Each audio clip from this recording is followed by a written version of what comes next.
Here I am again, living room, learning about light. Got my key lights on. I say lights, I got two of them. Two LED daylight bulbs, 5,000 Kelvin. They're at about 10, 11 o'clock. And they're pretty close. Been kind of experimenting with having them further away and higher up. But I don't know if it was quite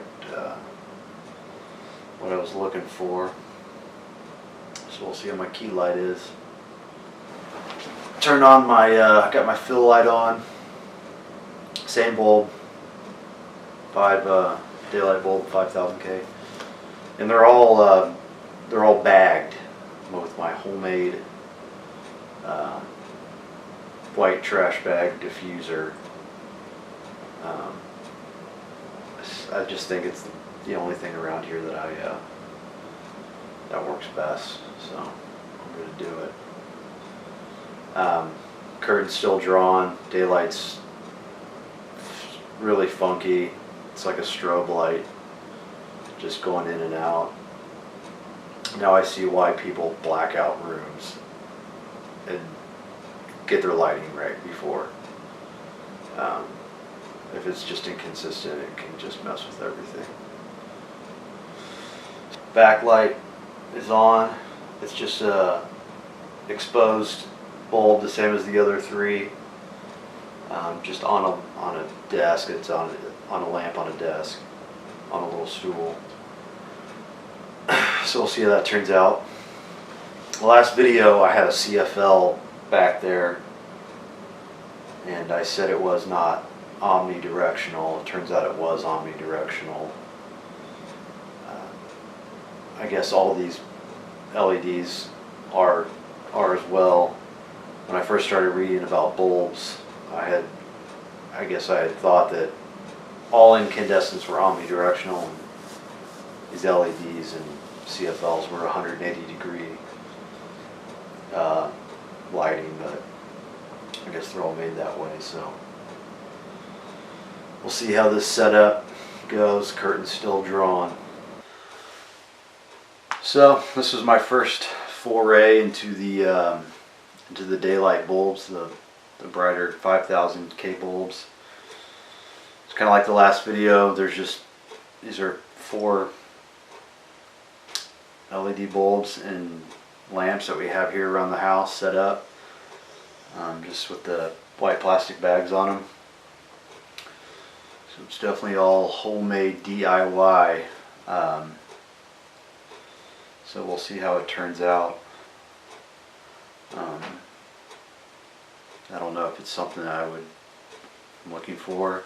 I don't know how it would mix with daylight. Like I said, the light's real funky outside and curtains are still drawn. Just because I've been experimenting with it and seen that. The other thing too is I've just had to bring them in closer. I don't know if that's a wattage thing, a lumens deal, and I'll play with, but it's definitely like a factor, their height and their distance and all that stuff. So it's been interesting to learn about. But about the camera, it's a Canon XA45 camcorder, shooting 4K, 24 frames per second, 3.97, whatever. And I just always shoot on 24 frames per second.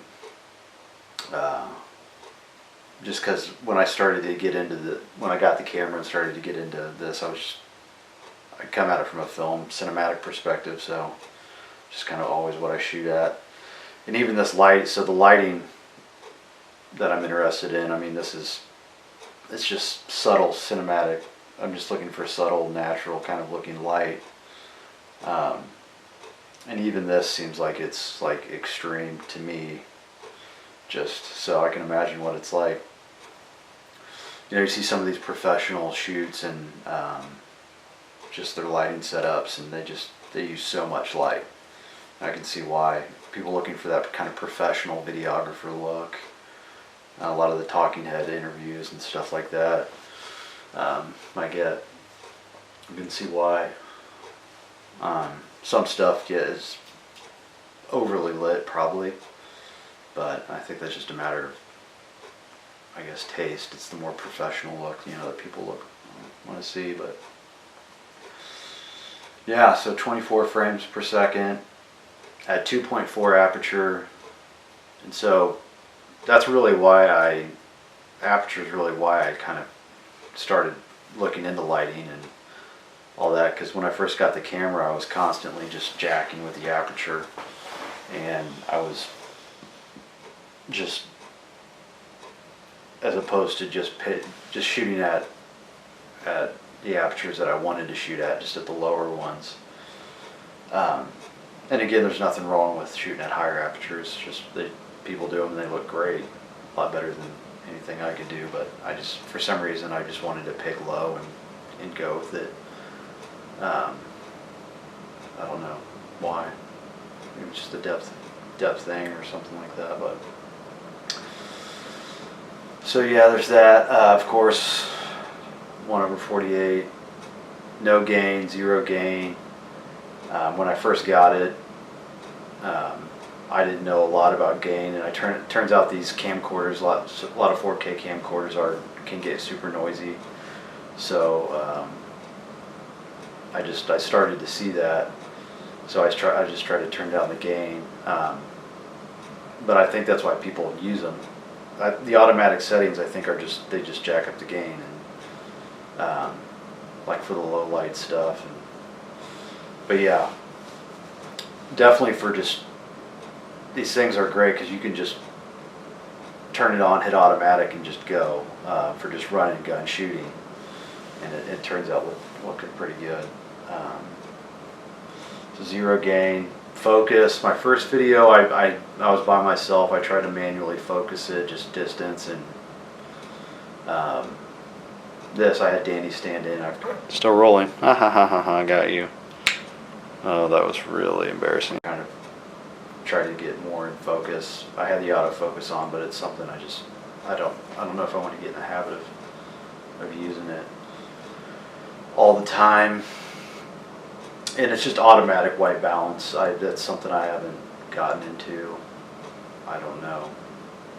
That's a whole nother deal that maybe I'll start to get into at some point, but we'll see. Next video, I don't know, I might try to shoot at night. I don't even know what this looks like. I mean, it's daylight. I'm interested to see what this is going to look like, if this looks like daylight. I don't know.